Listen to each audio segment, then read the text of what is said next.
watching The 7 from WATE 6 on your side. Good evening, I'm Bo Williams, and welcome to The 7. Let's get to the big 7 stories of the day. And at the top of our list tonight is a terrifying crash involving a train and a mail truck. That wreck left the postal vehicle mangled. You can see it here as a wrecker pulled it off the tracks.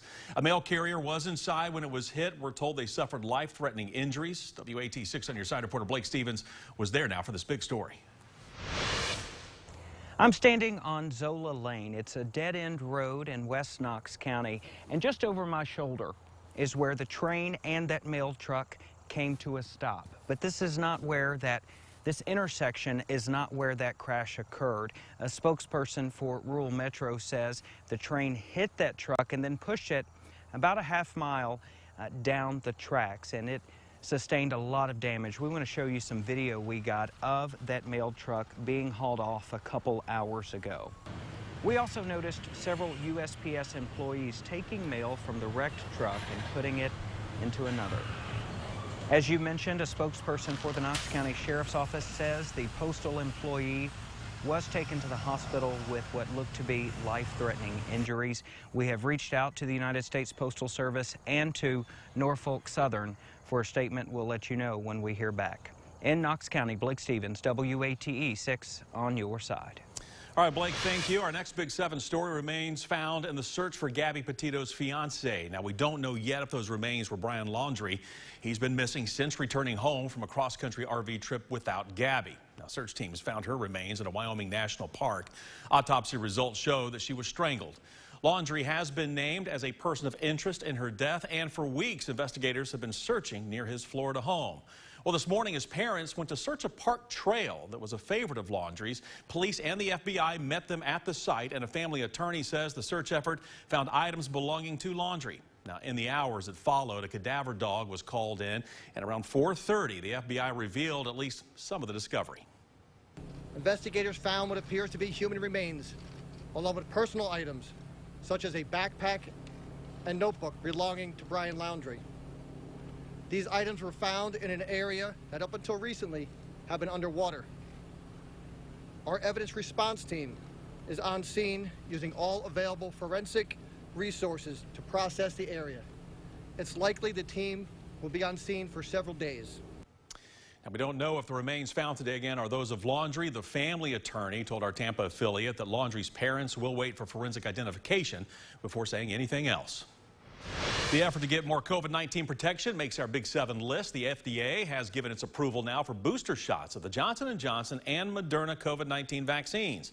Regulators are also saying anyone eligible can get a different brand of booster shot than their original course of vaccine.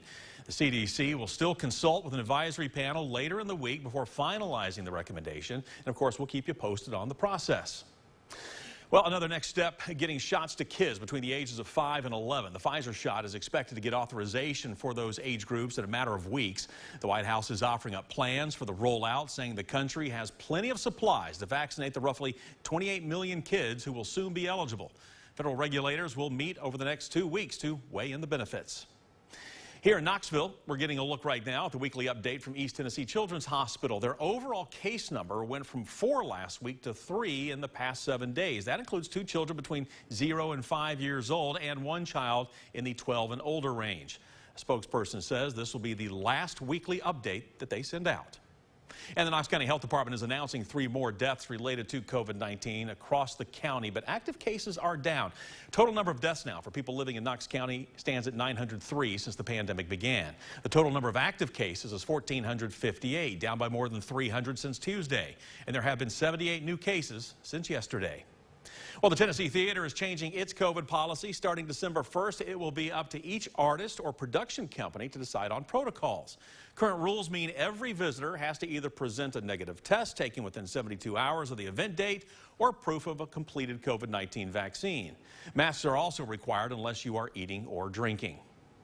Our next big story comes out of Nashville tonight. State lawmakers there today wrapped up one of two special sessions. First on their plate was getting funding and oversight secured for a massive industrial project near Memphis. That's Ford's $5.6 billion investment to build an enormous plant with a South Korean company for building electric trucks and batteries. It will be called Blue Oval City, and the governor says the project will create 27,000 jobs. Proponents say it is the single largest investment in state history. Governor Bill Lee calls this a win for rural Tennessee. It will clearly impact generations to come because of the work of the General Assembly in the last few days. I was at Doubting Thomas on the West Tennessee mega site. I often referred to it as the Big Dig. And I really do appreciate what the governor's done to bring this project to its fruition. Next, the legislature turns its attention to a special session focused on COVID-19, with bills pushing back against local and federal pandemic restrictions. It's set to start on October 27th, 1 week from today. And of course, we're going to keep you up to speed on what lawmakers decide. Next on the Big 7 list, Knox County's District Attorney General has created a petition pushing back against a bill that, if passed, would allow people serving a life sentence to be eligible for parole after a minimum of 25 years. Right now, people serving life in Tennessee have to wait 51 years to be eligible for parole. DA Sharm Allen says homicide victims' families have been told by the courts that the person who murders their loved one would remain behind bars for 51 years, not 25 years, end quote. Allen goes on to ask people who support victims of crime and their families to sign her petition. And our final Big 7 story takes us to Sevier County tonight. Sevier County Schools has now named an interim director of schools. Stephanie Husky has been tapped for the role. We're told she has worked for the school system since 1994. The school board offered Husky a $150,000 salary to finish out this school year so that the search for a permanent director can begin in the spring. Now, last month we told you that longtime Sevier County Director of Schools Jack Parton announced that he would be retiring. He has served in that role since 1988.